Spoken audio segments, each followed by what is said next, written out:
And we are live. Welcome to another episode of Vaughn Coleman Presents, guys. Sorry for all the delays. The last couple weeks have been hectic, but I wanted to make sure that I came to you with this episode. It's on a Tuesday. I might start doing them on Tuesdays. We'll see. But without further ado, ladies and gentlemen, please welcome our guest, Angela Fernot. Angela, how you doing? Hi. Thank you so much for having me. Of course, it's a pleasure. So I met Angela actually at Garden State. Hold on, let me. Last year. Actually, I still have it. You did the print for the con. Oh, right? wow. Yeah. I went around and got it signed by like everyone at the con. I remember. Yeah. And you came and showed me that too. And I remember like that was one of the things about you that stuck out because I was like, that is such a good idea. And it's like a very nice icebreaker, I think, like if you want to go up to a table and talk to somebody, but you're like kind of looking for a way to casually interact. So that's awesome. I'm so glad you still have it. Yeah, I do. Let's see. Travco, a friend here said third, and he's the first. Hey. Thank you, Travco. You're not. And see, look at that. He closed the drawers. Yeah. You're the one who was yelling at me about drawers in the past. In the chat, I remember. Travis, that is one of my best friends. Yeah. He's mentioned you a few times. Was he at Garden State? No, he wasn't there. I'm trying to get him to come up this year. Peer pressure. I'm just putting it out there. Yeah, I've been trying to bother him about it too. He's not listening.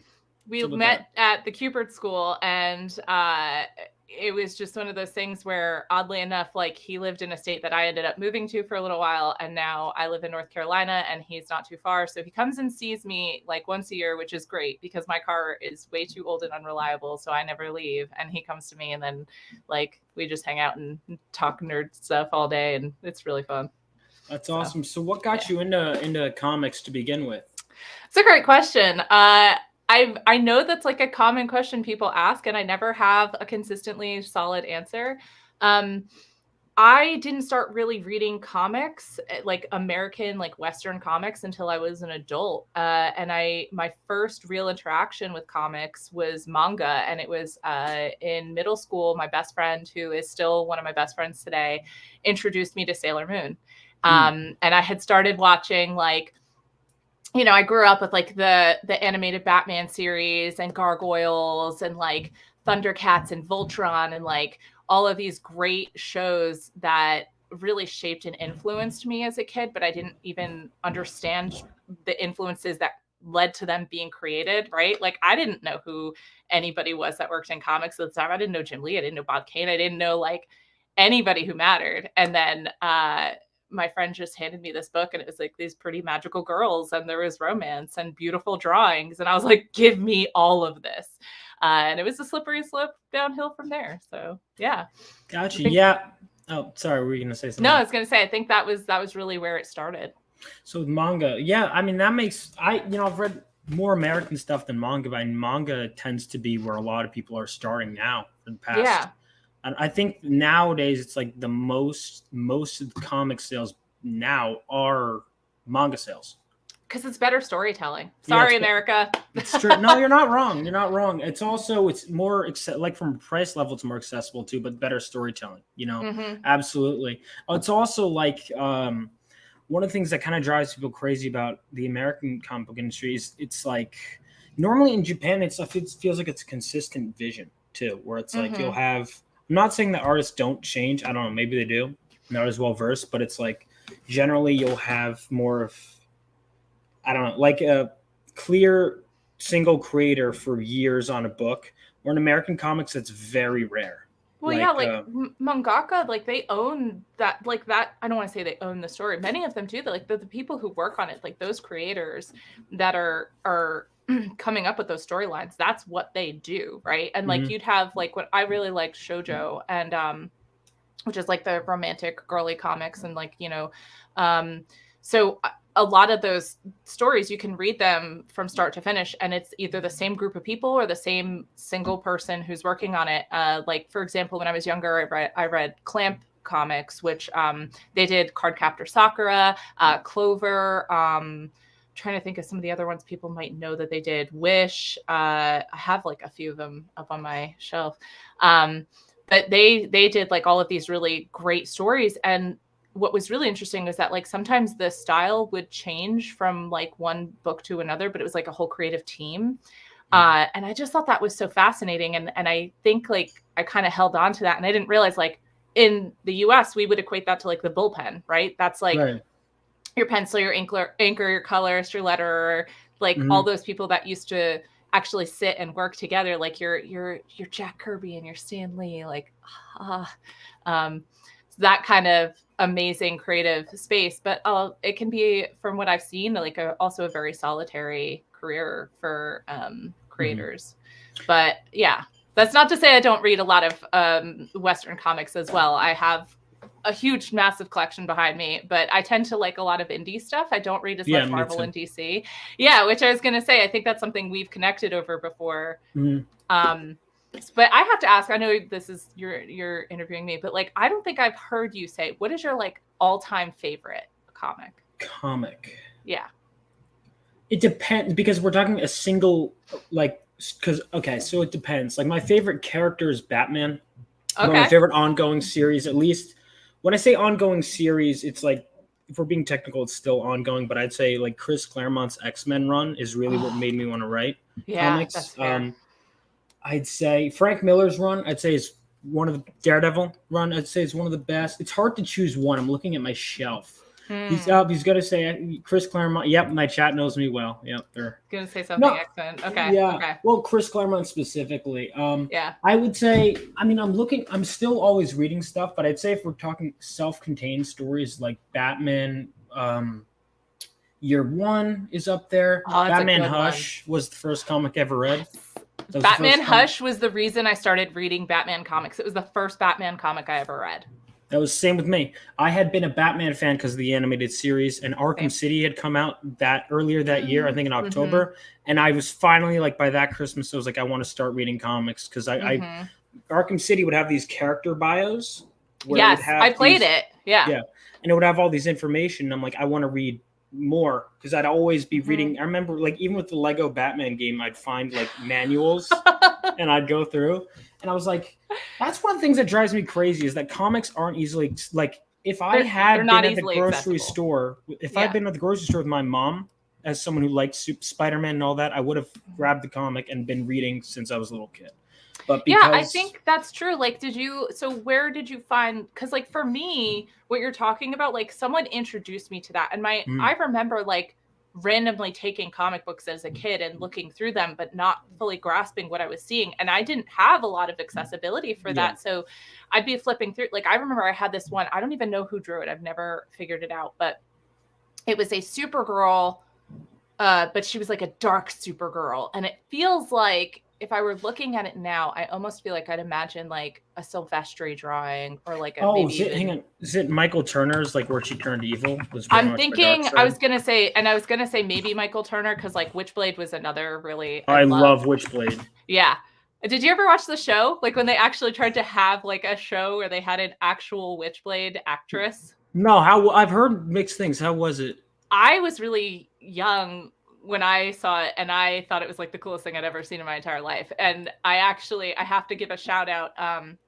There's a Bat and Cat cosplay, and one of the members, she was dressed as Witchblade at Fayetteville Comic-Con in October, and I was there, and I lost my mind. Like, it was a beautiful cosplay, and I was like, I've never seen a Witchblade cosplay. This is phenomenal. She had everything, like the whole glove, it was articulating. She had the stuff coming up, and it was influenced by I always say his name wrong, Stefan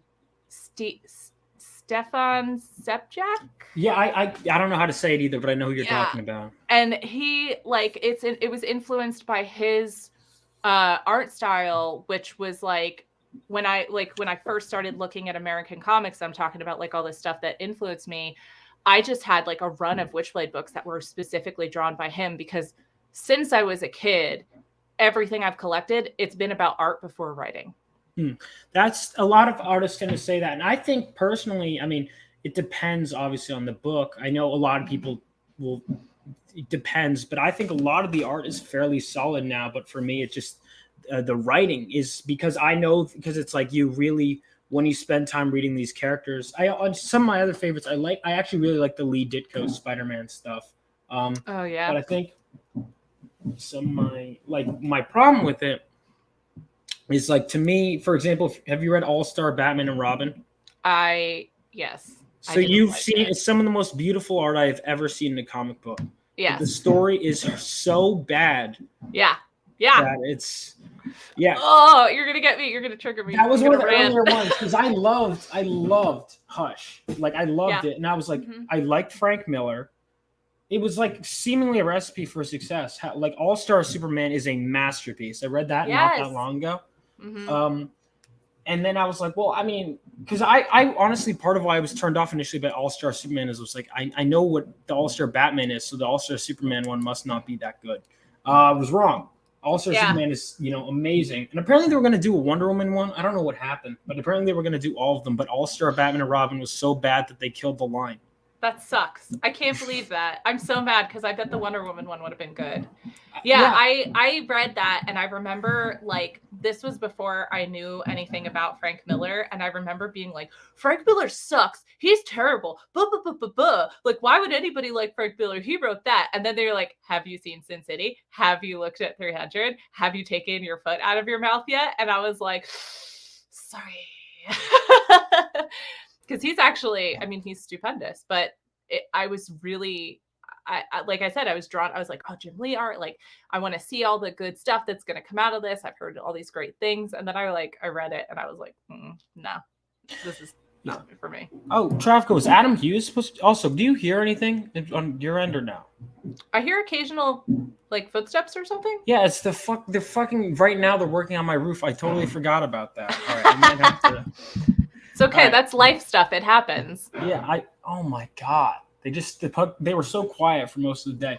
Anyway, sorry about that. Adam Hughes was too lazy to do the work. He was going to do that? I didn't know that. Travis would know. Travis has a lot of vocab and fun facts about the comic industry that I don't know. Most of the time I ask him things.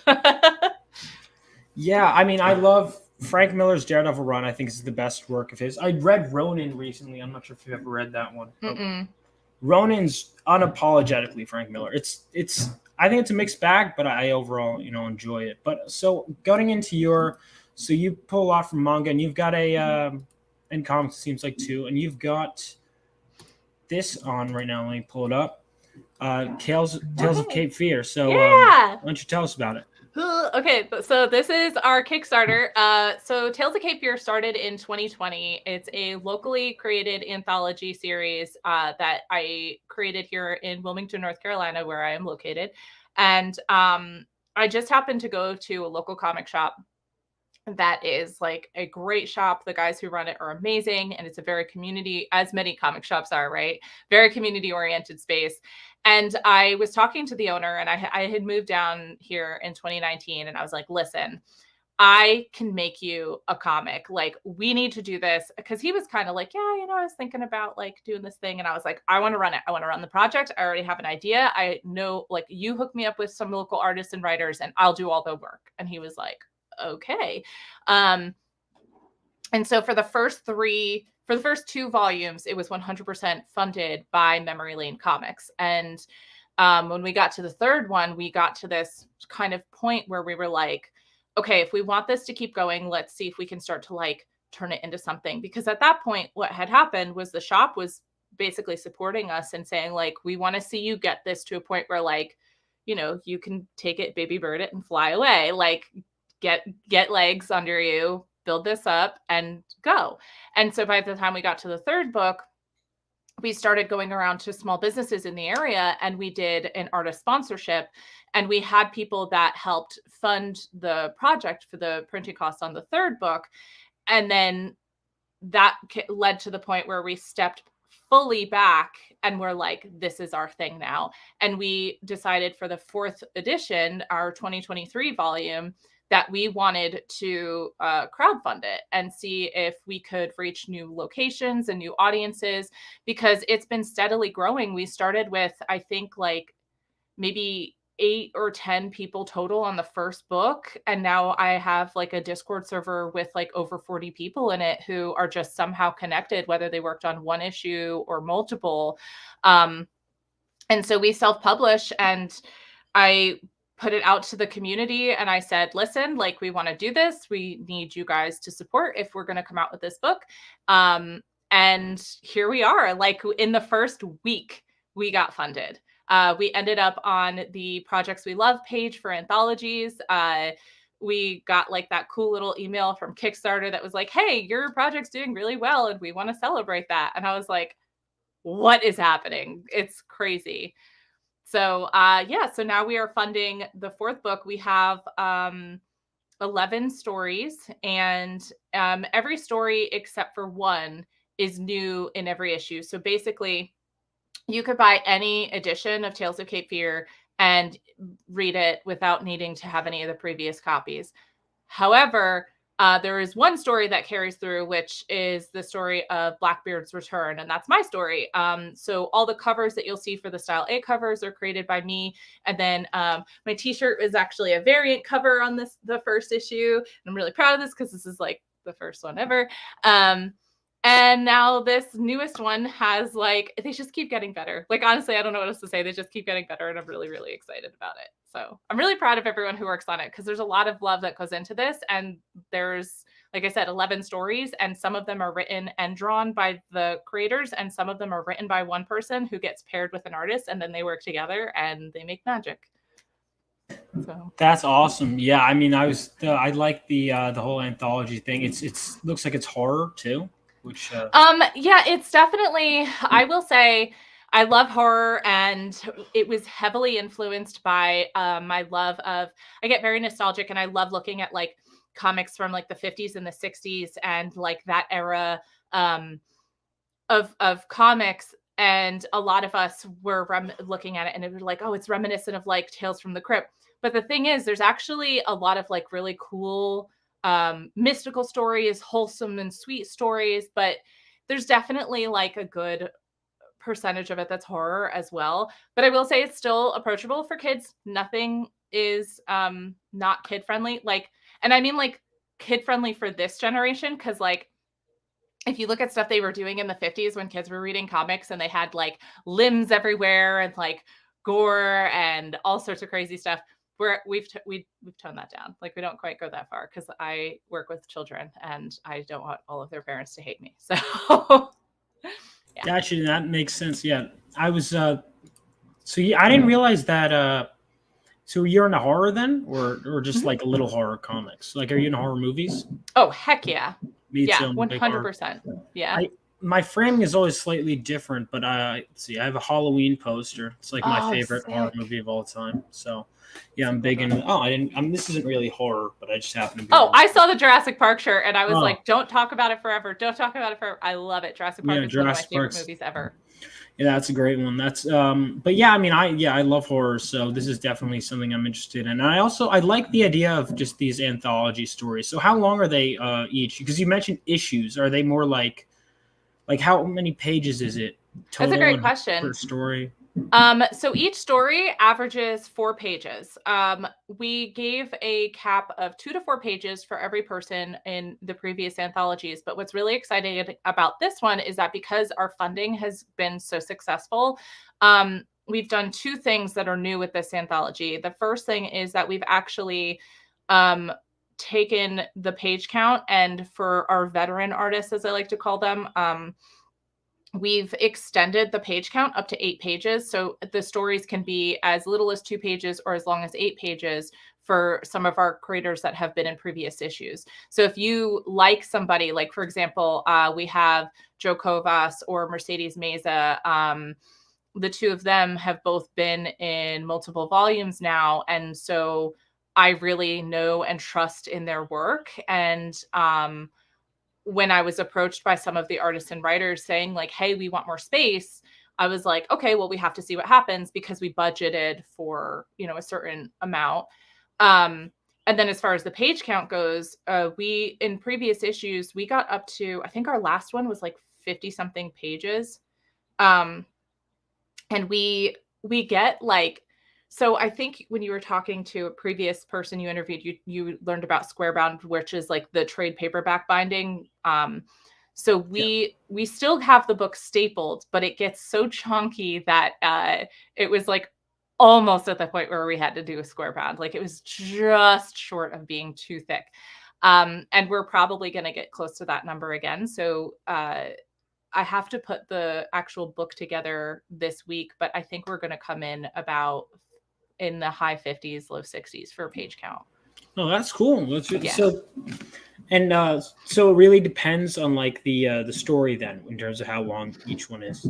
Yeah, we even have one person who's working on this one that he did 2 short stories that were 2 pages each, and they're like, it's like a fun mini series. So it's the same. It's called Our Friend Astaroth, and it's like just 2 pages of like what happens when the characters do this, and they're just really, I don't know, they're just really fun. They make me laugh, and they're just very simple and straightforward. But then we have pages and stories that are like longer that have a little bit more development, which is really cool. But I don't, for my story, I was actually I limit it to 4 pages. I won't go more than 4 pages on my story because I'll pull my story from the book before I take someone else's out. Like I want everyone to really stand out, and I love, like I'm so proud of this book. I'm so excited, and we have some new artists that are working with us this time as well, and you just see a lot of growth and a lot of really beautiful development over time. So yeah, it's really good. I'm really proud of everyone. I keep saying it, but I can't stop. No, that's really cool. And I know it must be a lot of work to wrangle a bunch of artists. But I imagine it must be like so rewarding just to see it all come together. Yes. Mm-hmm. Did Travis Travco, I keep calling him Trav because that's just the name I see. Did he do anything for this or no? Travis edited for this book. He has been in previous issues. On this one, actually, what ended up happening was I'm calling you out, dude, sorry. But he was working on another. This is what you get for all of this harassment and grief you've given me over the years. But no, he actually had a story like ready to go. Travis is like wicked fast. He's an amazing storyteller. So he literally was like, here's my pages, like right when submissions were due. But then he kind of wanted to try and possibly do something on his own with the story and develop it further. So we had like a whole conversation where we pulled his story from the book. And then we were like, well, maybe we'll put it back in, maybe we won't. And ultimately, when we extended the page count for everybody, we were just like, let's hold on to it. But Travis is always a part of the project in one way or another. I won't let him be uninvolved. He cannot escape me. He said there's a tier with digital back use if you want my amazing artwork. All right, yeah. I'll have to check it out, Travco. Yeah, we have the previous volumes are available eventually. Hint, hint, wink, wink, nudge, nudge. We want to do another Kickstarter that will actually do like a trade, but we're going to insert like bonus content, and we're going to have the cool. first 3. Yeah, I'm really excited. I can't believe we have enough content for that. And it's going to be a big book because like we have so much. In the second book, we actually had like a gallery, like an art gallery, because we love like the pinups. And that was a thing that they actually used to do in comics before everything was freaking ads. So we want to include like a longer section for that. And we want to have some behind the scenes stuff. And then like, I don't know if you've ever looked back and seen the stuff where like Stan Lee would have like his, like, it was almost like his editorial column in comics, and he would like talk to everybody. I thought it'd be really cool to kind of do something like that where we actually let people either like write in questions or like we write stuff that we want to tell people about us. Like, I just think it'd be really cool to bring back some of the things that I think made people fall in love with comics in the past. I agree. Thank you. Yeah, I mean, I was looking at those Lee Ditko stuff and just the way Stan Lee would talk to readers all the time, even within the story sometimes. Like, oh, you wanted this? Or on the cover even, they'd have that. And yeah, I think the letter columns and everything, because now we just use Twitter and whatever, but it feels like, I mean, granted, I don't read. If I read the letter column for every old issue I read, you know, I would. It's a lot. I mean, that would be a lot. Yeah. But like, I don't know. Like, definitely think that's a great idea because I like seeing that. Or even reading older comics. Even back in the 90s, they would do it too. They'd have these letter columns, and it was endearing. Yeah, I think that there's something about it that, like, again, I a lot of this, I guess, for me feels like it's coming from a place of nostalgia, but there's a reason why I feel attached to it. And I think that enough of us that have worked on this have felt similar ways about it. And so we decided, like, maybe this is something that we should pursue, because ultimately when you're a self-published creation, you kind of get to do what you want, right? Like you cater to the things that bring you joy, and you hope that your audience feels the same joy that you do, because it's part of the reason you're doing it. And so far we're pretty fortunate. I mean, I think our readers kind of get where we're trying to go. Yeah, and I think Jesus Christ, I think one of the things that like, yeah, they just had like a power tool earlier, and I was like, no, they support you. This is them like cheering you on in the background. Yeah, thanks, guys. Still less annoying than Travco. No, oh my god, no, but I was. Is it though? I was gonna say that like, oh my god, this is ridiculous. What I was gonna say though is like, people often will say like nostalgia when it's like you think anything older is better, but sometimes it just was. Yeah. Yeah, and also like you should just get like a broom and bang back on the roof and be like, "Get off my roof!" Yeah, I would say for sure. But what I think that's what is also good about this is that we pull from the things that inspired and influenced us, like, but we're doing it with a modern twist. We're doing it in our way. We're using our voices. We're not just trying to replicate something else. Because I think that's one of the frustration and pain points that I see happening a lot in pop culture now, where, you know, like everything is like a reboot, or like it's just bringing back something that already existed and then trying to introduce it to a new audience and like hoping that maybe it'll be successful, but it doesn't always have the same spark. Like, and I think fundamentally changing it to the point where it's like, why even use the name? Like, yes! Because branding. That's literally the reason why. Yeah. Because it's like, oh, I want to tell a story about this. Like, so like they're doing a Kraven the Hunter movie with who's a villain, but like not even like an anti-hero, like just a straight up villain.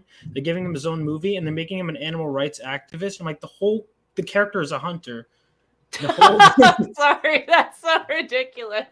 I was like, this is a joke. And I was like, why are you even making this movie? Oh boy, and it's because people were just going to be like, and I used to be I would see every movie for the most part just because it was comic book related. Mm-hmm. And it was like, I took a step back. I was like, okay, you know, like, why don't I just the stuff that I think is genuinely going to be good, you know, whatever. Or unless it's like so bad. I didn't see Morbius, but I heard it was like really funny. It was ridiculous. My friend said that there was like a death scene with like a love interest or something, and everyone in the theater laughed. Yeah, that sounds right. Yeah. That they're gonna make him vegan too. I think they did. I think they made Kraven the Hunter vegan. They made him. It's like some of the stuff. I'm like, you can't make this up. Like they're just doing things. I mean, yeah, I see that all the time. I'm like, what is this?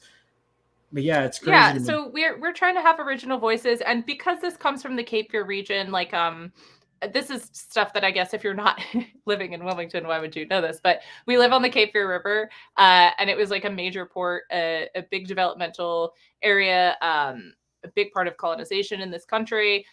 So there's a lot of history here, and there's a lot of really interesting history. So what we've tried to do is make sure that like 90% or more of the stories are either set in or inspired by something to do with Tales of Cape Fear. And every book kind of has a theme. So this one, it was kind of themed around witches, warlocks, and wizardry. Previous volumes, like I think sometimes the theme has been more loosely interpreted, but this one, like everyone really leaned into like the witchy part of it. So there's some cool stuff to find. And then like the variant cover, also just another thing that I want people to know. We just announced the cover art yesterday. I think it was. Yes, yesterday. Who's the artist? Is there a way I could pull it up? Or? Yeah, if you look at updates, can you see the updates next to the FAQ? Sometimes my internet goes between fast and dog shit, and there's really no middle ground. Oh, great! That's incredible. Oh, good. Yeah. It's not like I'm doing an interview or anything. No, it's fine. Maybe I can get them to fix my internet after they're done doing whatever the hell they're doing to my roof. They might be the reason. Look, they're listening to me. So the cover is the first one. You can actually see it when you were zooming down or scrolling down on the campaign. On your Instagram too? I didn't post it on Instagram yet. I wanted Kickstarter to be the first one, but I could. Oh, I probably got the email then. If I, Oh, okay. If you're following. So. If I'm not, this is gonna expose me. But so I should have it. The second, I'll describe it. I'll try and paint a word picture in case we can't. Oh, okay. So the first one, it's one of the characters that you're really learning about in this issue of My Story. The Style A covers always feature characters from My Story because it's the only one that's concurrent through all the issues. So and we needed covers, and I had no idea what to do when we first started. So that's kind of where it came from.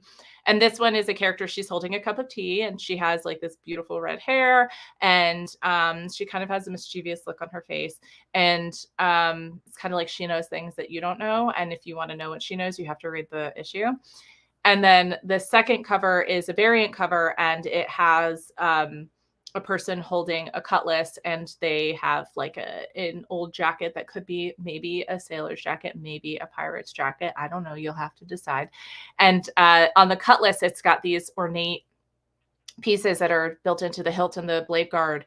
And the whole cover is basically full of Easter eggs that are like kind of nodding to all of the different stories that are in the volume. So that's really Oh, go ahead. Sorry. No, that's really cool.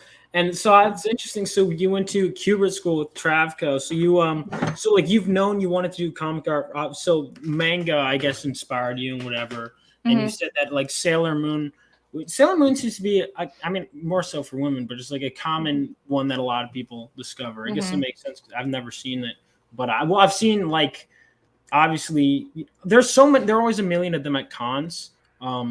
Did you watch Toonami growing up? No. There you go. I watched Pokemon. No, but so Toonami was a thing on Cartoon Network. I think I'm revealing my age here, but that's okay. And I didn't just watch Sailor Moon. Like I watched Sailor Moon, Dragon Ball Z, Outlaw Star, a little bit of Cowboy Bebop. I still have yet to complete that series because someone ruined the ending for me one day. And it's a great one.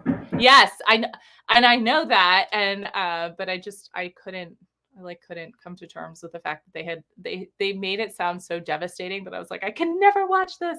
So I've started it a couple times, but I have a hard time getting through. Yeah, I didn't know the ending going in, actually. I was lucky because I'd heard so much about it, but it didn't change. I mean, the show is still amazing. I loved it so much. I think it's like a masterpiece. I think it's that's one of my favorite ones. That Full Metal Alchemist Brotherhood. I've seen some of that Alien too. Is good, but it's funny. It's like I go back and I think Evangelion is good, but I also think there's a lot of valid criticisms that people just kind of brush under the rug and be like, it's intellectual. And I'm like, well, there's some plot problems, and some pacing issues. But I think it's a great show, though, overall. But I do just think it's funny. But I would say I like that one. Those are probably my favorites. My anime knowledge. Oh, Black Lagoon. Have you ever seen that one? No. Black Lagoon is so good. That one's so good. I never watched recommended to me much of Dragon Ball. Really? Never seen it. Never seen Dragon Ball. So did you? Okay, so there's Dragon Ball Z. There's Dragon Ball, which is Goku as a kid, and then there's Dragon Ball Z, and of course, then it leads to like all the other letters of the alphabet. And I watched a lot of Dragon Ball Z. If you haven't, I feel like it's a good thing to watch, but if you ever get the chance, don't even bother watching DBZ. Watch Dragon Ball Z Abridged because it is a parody of the original show. It's so good. It basically makes fun of itself the whole time, and it's people kind of doing voiceover work, but it is absolutely outstanding, and I love it. There's Sword Art Online Abridged is genuinely a better show than Sword Art Online. I'm not kidding. Like Sword Art Online is not a good show. I couldn't even get through it. I had to stop because it was like the show. I think my breaking point was when the stepsister wanted to get with the brother, and I was like, I'm done with this show. This is too bad. I was like, this is too weird for me. It happens. It definitely happens. But like, I don't know. I mean, that is one of the things that I think has come from some of the Eastern stuff that I've read. But yeah, I mean, I will say, like, as much as manga was my initial early influence, it's certainly not the only influence for me. I definitely find myself reading a lot of stuff that I love that's newer and more modern. I don't know if you've ever read Blankets or Habibi. Never heard of him, actually. Okay, so that is Craig, I want to say Thomas. I always forget his last name. Craig, I'm going to Google him. Craig Thompson.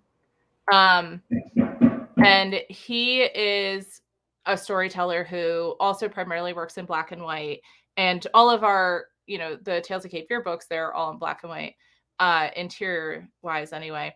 But he is just a masterful storyteller, and his art is very whimsical, and it's not like mainstream. It's, I think, what people would consider to be like more of an indie style. I think if you know artists like Becky Cloonan, she's pulled from similar veins, I think, artistically in the past and some of the stuff that she's worked on. But he has this way of just really pulling you in emotionally and then ripping your heart out and stomping on it. And then you like thank him for it at the end. It's so ridiculous. He's outstanding. And then there's other stuff, like anything Joelle Jones touches, I will read. I love her. And yeah, I've liked her art, what I've seen. Yeah. I've never read anything of hers, I don't think. But one thing, because you're a writer and you appreciate writers, how do you feel about Brian K. Vaughan? I wouldn't know because I've never read any of his stuff. Really? Okay. I love him. He is one of the few writers that I really clearly know by name. And I'm like, yes, I want to read your stuff. Yes, I will buy it and support it. I've heard that, what was it? What's the Why the Last Man? And then what's the one that they're on hiatus right now that everyone loves? Saga. I've heard that's really good too. Oh, but I've never read any of his stuff though. Yeah, Saga is a phenomenal series. I wait for like the big chunky books to come out. They have volumes 1, 2, and 3 out now, and I'm on volume 2, but we just moved. So now I literally was looking for it before we started today because I set up my studio. I'm like finally ready, right? I got all of my recording stuff set up. And then I was looking at my bookshelf and I was like, where the fuck is Saga? Where are my books? Like, I don't know where they are. So I was like tearing through stuff like this. You have like this one little clean area behind me right now. And then the rest of it is like an absolute disaster because I was like, where is my comic? But that is a series I highly recommend, even though it's not done. It's still really good. Travko said OG Runaways. I did hear that was great. I heard the original Runaways Marvel series was great. I looked up Blankets, and then of course fucking Blankets came up because I forgot to like anything specific. But yeah, I've heard so that stuff. So your stuff is black and white then? Your this story? All right. And so do you ever do color stuff? Well, obviously you did, this color, but like, do you just prefer the style and the look of black and white? Because manga, I find it interesting that like the entire market basically is black and white, like that.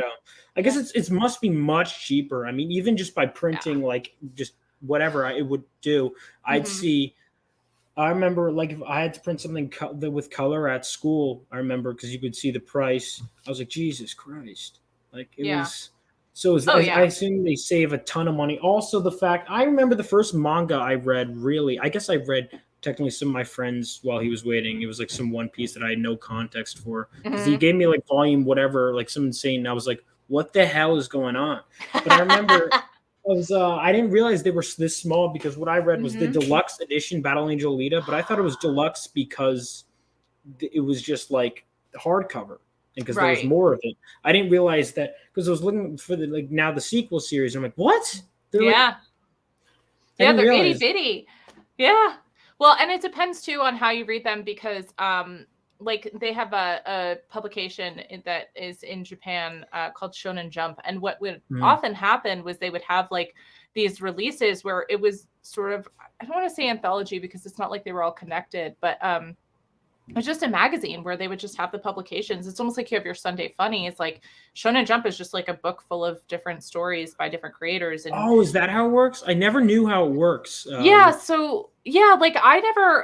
was all stuff that I like saw at a distance. It wasn't stuff that I ever got to like really immerse myself in, but it was stuff that I had read about and I've seen through like other friends' collections. But yeah, like manga comics in Eastern culture are like Japan specifically is what I know more about, but I know South Korea, it's also really popular. Like it's normal for everyone to read stuff because they have comics about everything. It can be like cooking.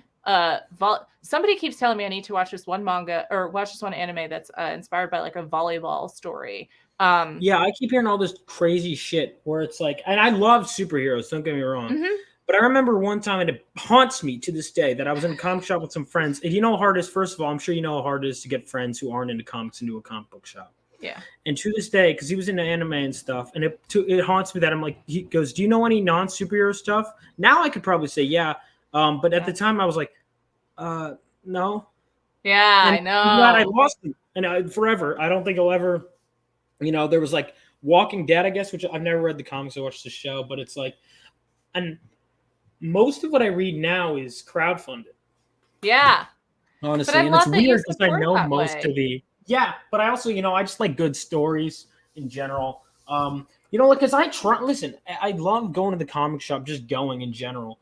But there are times where I've got a bunch of stuff on the wall, and it's like one of the problems is sometimes manga has that middle ground where it's like you can marathon through pages. Like I feel like a 40-page manga reads faster in general than a 20-page comic.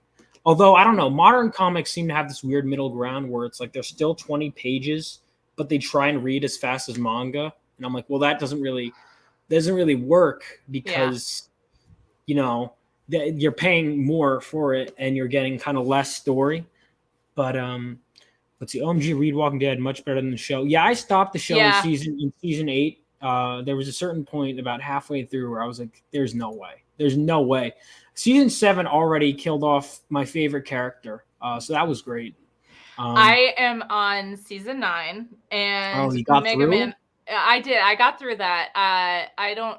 So this is the thing about Walking Dead. I had started it years ago. Like, I think I was following when the episodes were coming out, and I got to like season 5, and it was similar to what happened with the comics. I actually have all the trades up to the point where they left the prison, and I was so devastated by that in the comics that like I was never able to move past it. I just really like I am so emotionally invested in that story that when they got to a place where I felt like they were rebuilding and they were becoming successful and stable and creating something, I would have happily continued to read that story, even if it was that like boring everyday content. Yeah, exactly. You're like, oh, it's going really, because Walking Dead, the cycle was always. I remember the video game was like this too. Something's going really well. Okay, who's gonna die? What's gonna happen? Yes. Every season would start off with like, all right, the groups, they've got it together, and then it goes down, and then which is kind of, I guess, what life is like in a little bit, but it's, I mean, without as much, people getting eaten. Flesh-eating monsters, yeah. Well, after a certain point, I feel like the zombies almost became one thing I will give credit to season 6 for is that they actually made the zombies a threat again with that herd. Yeah,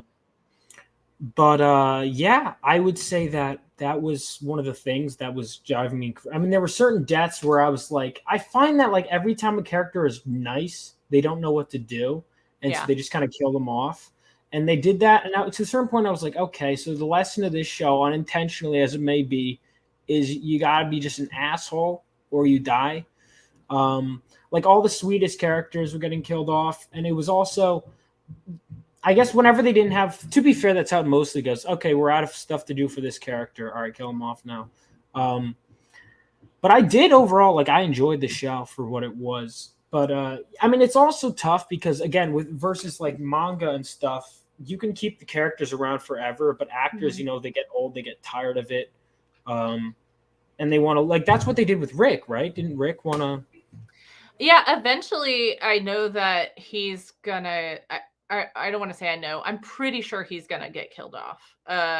I'm like, because I've seen like stuff from seasons after 9, and I don't know if this is the season where he goes, but I know that he doesn't stay forever, and I don't know how he exited the show.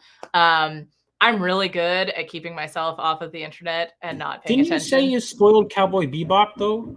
Yeah, well, okay, Cowboy Bebop, someone spoiled for me. They were like, you need to watch it because da-da-da-da-da, and here's what happens. And I was like, why would you tell me that?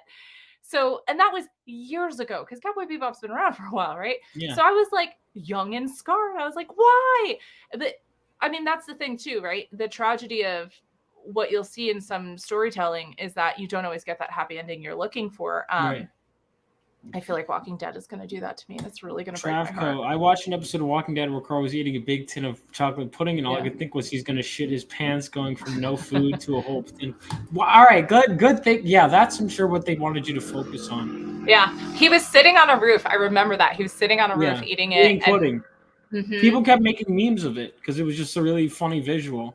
But it was like, I think that just speaks to like, I don't know, it's kind of like the scene in Jurassic Park where the kids finally get back and they think they're safe and they're like cramming all of that food from the buffet into their face. And then you see the silhouette of the raptor. Oh, it's so good. Right? Yeah. It's just that moment of like, everything's going to be fine. And look at us enjoying this moment. And you're just waiting for like the other shoe to drop, right? Yeah. But that's what a lot of horror, I feel like, is in a lot of, I mean, because I think horror is honestly a great way. I mean, because horror comics, I imagine, must be. It's probably harder for me because I know horror very well from a movie standpoint. I watch tons of horror movies, but a lot of the stuff that I love about horror movies, like the long shots and holding on things, you really can't do in a comic. I was thinking about this actually earlier today, totally, unrelated to even, but now I'm glad I was thinking about it earlier today.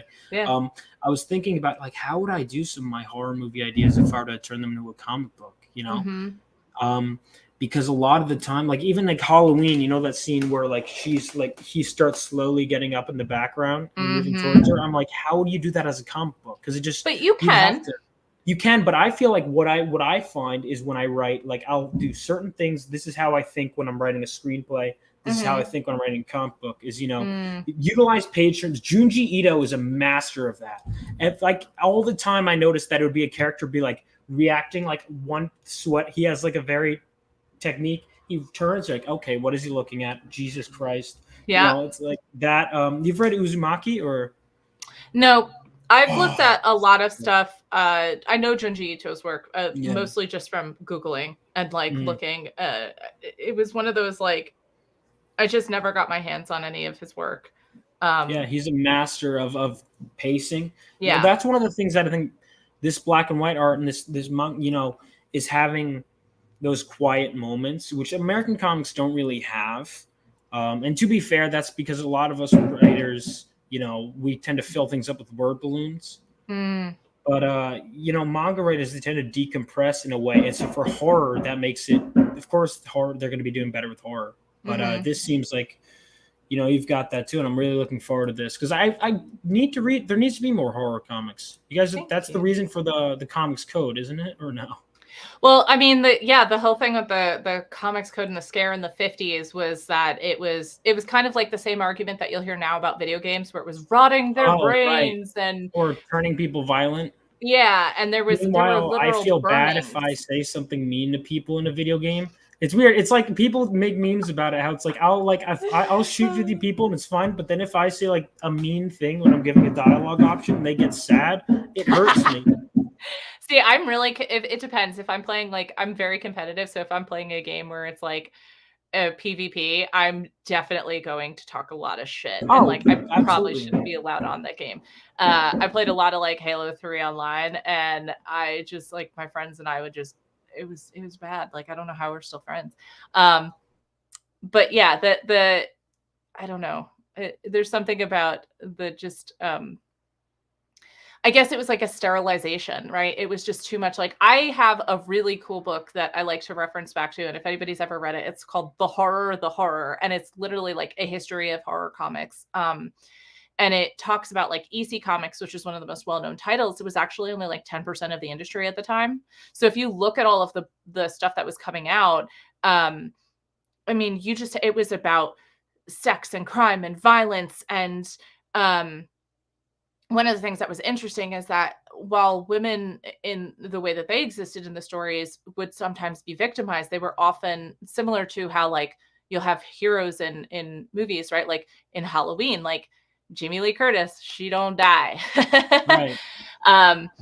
So it's having that female cast member who is strong and empowered and but there were also just other things where there was not a happy ending. There was not a good I guess clean end to the story that gave you satisfaction or resolution. It was meant to question everything. It was meant to make you scared. And it would bring in, there were also comics that would have true crime stories that they would bring in and they would tell these stories. And they just had all of these really fascinating methods of just pulling kids into this. And of course you're going to be interested in it because it wasn't like now where you go play a game or watch a movie or watch television.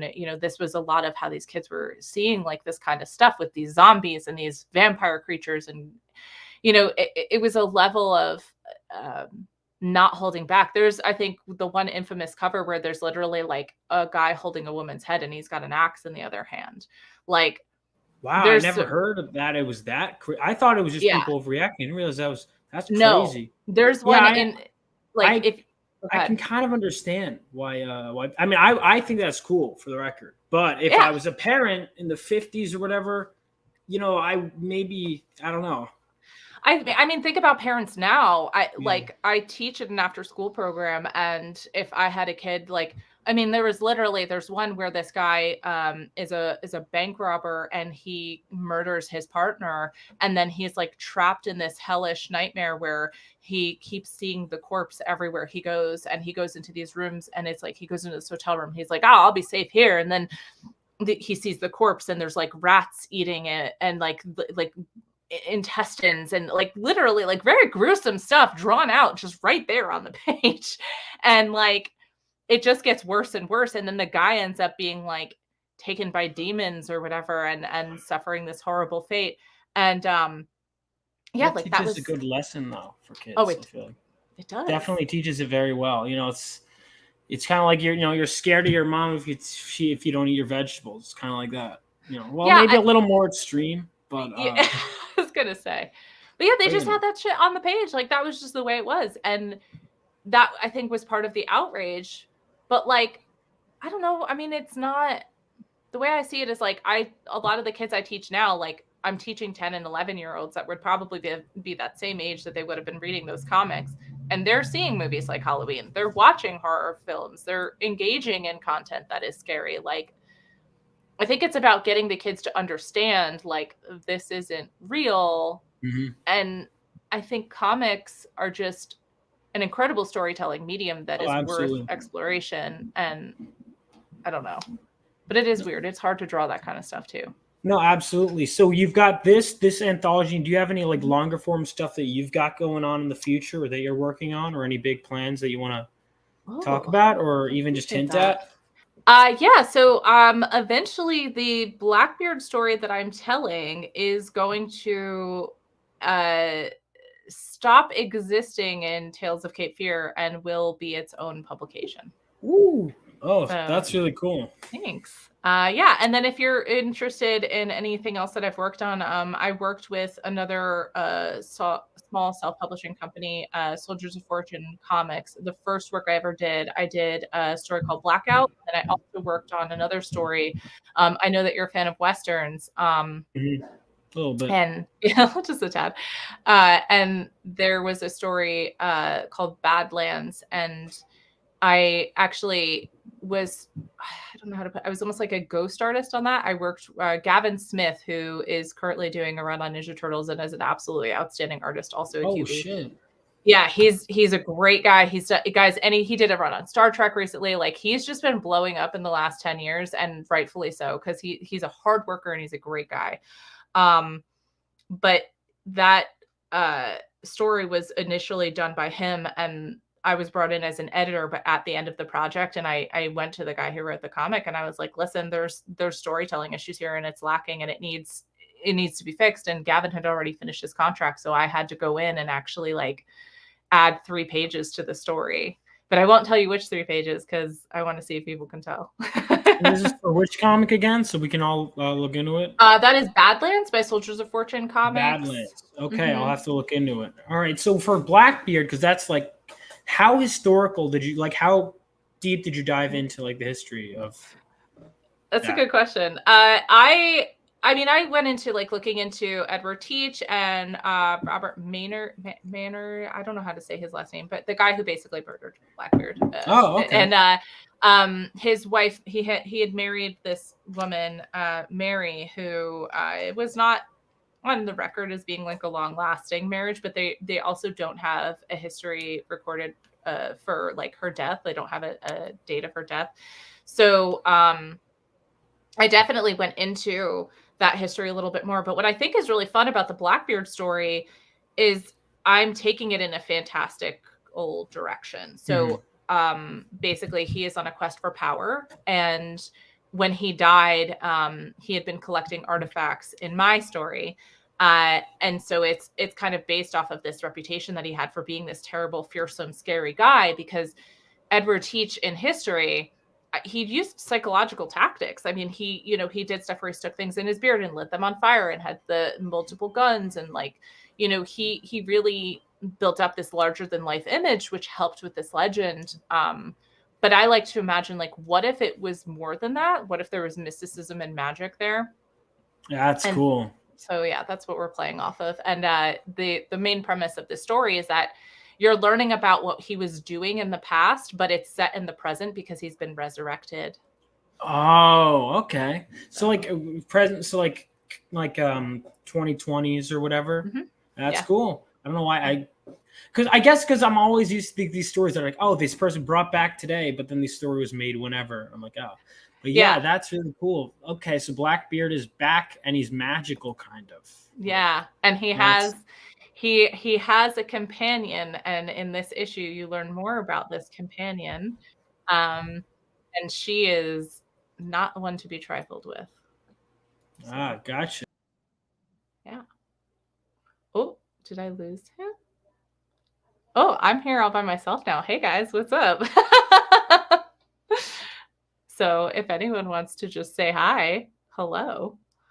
But yeah, so if anyone is a fan of pirate stories, I would love to know if you guys have any favorites, or if you guys have read any pirate comics. It's cool. I'm running your show for you now. My show for me?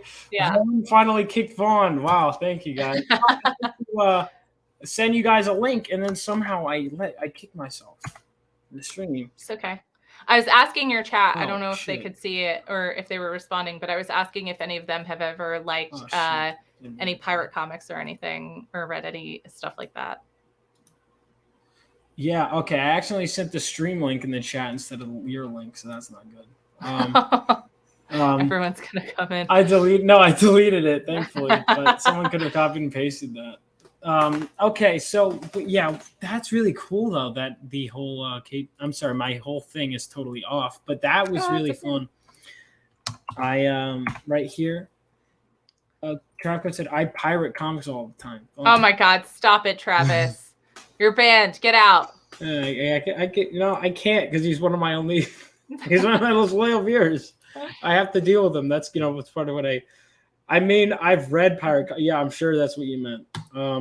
No, but that's honestly, that's a genre I don't see a lot of, is pirates. I can't think of any. Pirates of the Caribbean. But that's movies. Like, again, you're gonna comics, see, like, there's Terry and the Pirates, which was, but that was Milton Caniff. That was like decades ago. I think Chuck Dixon did a pirate story. I'm not sure though. Oh, really? Okay. I don't know. I think so. I've never read it though. Have you read any Terry and the the Emerald Seven? So I worked, for anyone who doesn't know, I worked with Greg Hildebrandt. If you don't know who he is, Google him. I'm not explaining. You should just know. Greg Hildebrandt. He sounds familiar. Definitely. Oh wait, I think he's going to be at Garden State, isn't he? Yes, he is. He is him. Amazing. He is amazing. I worked for him for 6 years, and he had done a reboot of Terry and the Pirates in the 90s with his brother, and it was like really cool because it was actually syndicated like in newspapers around the country, which I just absolutely love. And he also did another one that was in Frank Frazetta's fantasy magazine called The Emerald Seven, and it was like a painted story. But it was like a very like space fantasy kind of sci-fi vibe, and it was wild. It's super neat. But that's about the majority of what I've seen. So yeah, I'm hoping that this will be a genre people are into, and if they're not, then whatever. I'm having fun. But yeah, no, that's exactly. It's you just throw it and you wait for the best. But it seems like this is going to be a great effort. You've got a lot of passion in this one. I'm going to make sure that the link is to the Kickstarter is pinned in the chat. Should be. Thanks, guys. And let's see. Yeah, we got Grimjack. Phil Diaz said Grimjack. I don't know if I've heard of that one. That definitely sounds like a pirate, though. I'm gonna look this up. Thank you for the suggestion. Yeah, that's a cool name. And then, of course, there's the cartoon Pirates of Darkwater. Like, come on. Oh, I know this. Grimjack. There's the Flying Dutchman is from. Oh, is it Tom Mandrake? Or no, it's not. It's Timothy Truman. But did Tom? I feel like Tom Mandrake. Tom Mandrake did some stuff on this. It looks like. Yeah. I love him. A lot of Tom Mandrake. Well, generally, Kubert School people tend to be big Mandrake fans. Oh yeah, I mean he's great. Well, he teaches there now, and then you have Jan Drasema or Jan Drasema, however you want to say her name. And then of course, like they're ridiculous power couple, like children. So they have like Sean Mandrake and then her partner Justin Prokowicz, and they're both also teaching there, and they're phenomenal. Sean is just one of the coolest people I've ever met. She's just phenomenal, and she, like, you can see the influence of her parents in her work. I love her. That's really cool. Yeah. That's all right. Yeah, I need to read more of their stuff, but I definitely like that. I've liked some of Tom Mandrake's stuff. I know he's big on Batman. I know everyone loves his Martian Manhunter stuff. I'm told that's like some of the best. He's a great guy. I mean, I've only met him like one time, but he was so cool. So he was one of your professors there too? I actually never. He started teaching shortly after I graduated, and I was so sad. And that was around the time that Lee Weeks also started teaching there. So like right after. I know. Oh, he's such a good. He's such a sweet guy too. I met him. Baltimore, I think, is when I met him. He's phenomenal. And yeah, so I was actually the last class that had Joe before he passed. And one thing I wanted to mention earlier that you were talking about with pacing, I highly recommend reading Joe's stuff if you're looking for things that actually do have that moment to breathe, that it's not just word balloons. He could simplify things in a story so well and really minimize the number of lines on a page and make you still understand everything that was happening. And it's said that some of the best storytelling is able to be done without words, right? So the true test of whether or not a comic artist is a really good comic artist is can they do storytelling without needing word balloons? Right. And thumbnails too, I've heard, right? The thumbnails can tell a story, isn't that? Well, yeah, the thumbnail. I mean, that's how we do our layouts is with thumbnails. So yeah, they should always be very, very informative. Not super detailed because they're thumbnails, but very informative for sure. That's cool. Yeah, I really like that. I think that's often a big thing that's too is not just if it looks pretty, but if it can convey the story. I often find. So do you like writing? Everything like writing and art usually is generally you like doing both, right? I love the drawing process. I'm going to be honest, Vaughn, if you ever want to write for me, please feel free because I'm not great at writing. I am, how do I put this? I took a creative writing class in college. I did well. I do enjoy writing creatively, but I really do struggle with writing comics because I love to read as well. And I it's too easy for me to slip back into storytelling traditionally when I'm trying to write comics. And I think because I've been focused on the art side of it for so long, I really do like just having someone like hand me something and be like, here, go make this. It can be a little bit easier, you know? Yeah. I mean, that's what I like. So, okay. Well, if you need someone to write a script, you know, I love writing. But so what I'm hearing is you're going to be in the next installment of Tales of Cape Fear, right? Sounds good. Write some MF or some stuff. Yeah, that's what I'd hope to do. It's my job, you know. So yeah, sounds good. I'd love to. But yeah, that sounds good. And you're working on a bunch of stuff. Do you ever do art for hire? Oh, for sure. I have my commission list closed on my website right now because I have several jobs. So in addition to like running Tales of Cape Fear, I have a part-time job right now. Like I said, I teach. I do private lessons. I've been taking commissions. I do shows. I have a lot that I'm doing, but I do take commissions, and I do recommend, even if my commission list is closed, you can contact me on my website. It's just my first and last name. I'll put it in the studio chat for you so that you can. Oh, right. I forgot to post your. There you go. There you go.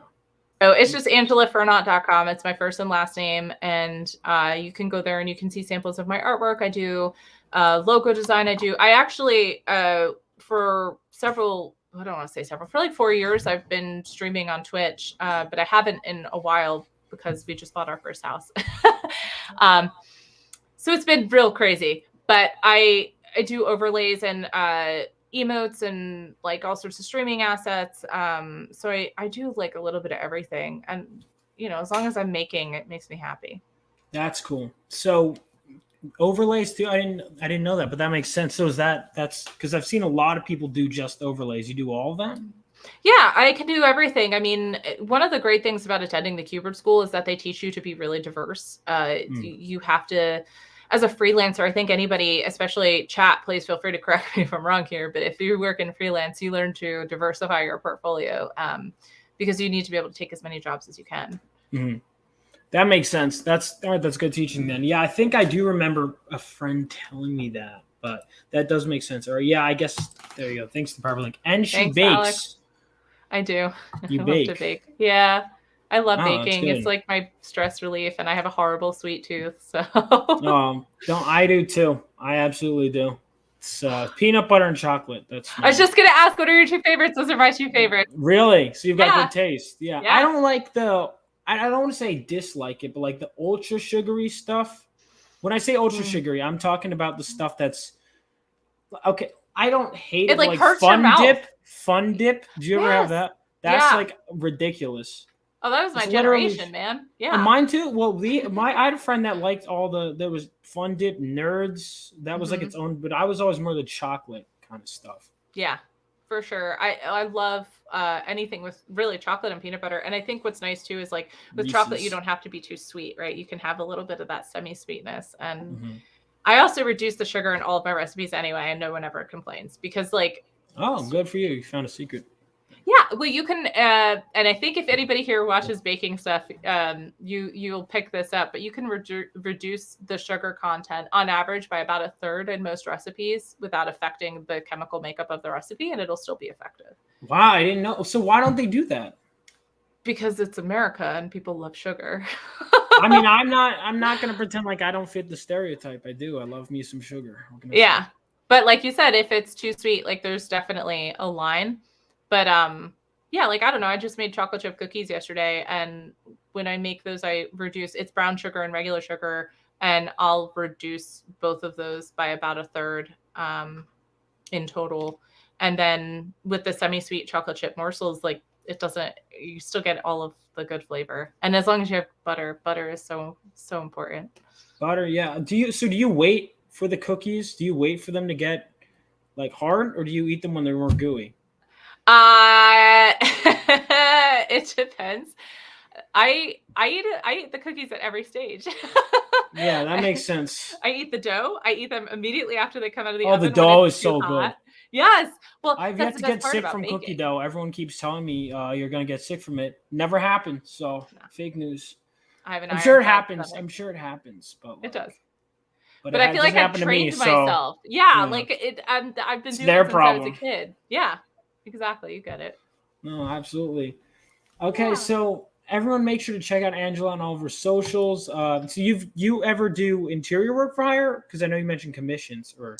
Yeah, I haven't done comic pages in a while. I will say it's very time consuming. And I charge a pretty hefty sum at this point to do it. But I recently just did another thing. I do wedding comics. So I have a friend now who started as a client, but when she was getting married, she had me do like just a 4-page story, and it was a cover, and then it was 4 pages about meeting her then fiance, soon to be husband, how they met, how he proposed, and leading up to their wedding day, and then like a note thanking all their friends and family, and like that was really cool. And then I just did another one for them for their first anniversary. Oh, that's really cool. Yeah, so I definitely do stuff. I'm also working on an upcoming anthology. If you want to know more, you have to stay tuned to my social media because I can't talk about it yet. But there is another anthology project that is being run by a friend of mine, and I'll be doing a story for that as well. Something a little bit different. All right, so everyone keep up to date with Angela. Someone already got the Twitter. Okay, great. So, thanks. Yeah, so these guys, I don't pay them to do their job anyway. You guys are way better at this than I am. Also, I am not a Twitter person, so if you're looking for social media posts from me and I'm not posting on Twitter, just go to my Instagram. It's where you're going to find the most stuff.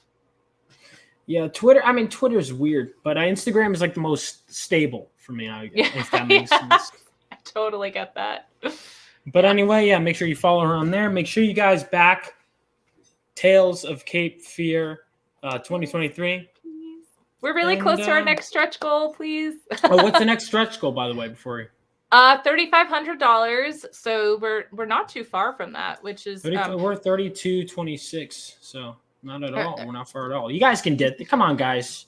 We're really close. Yeah, and it's the next one is actually going to unlock.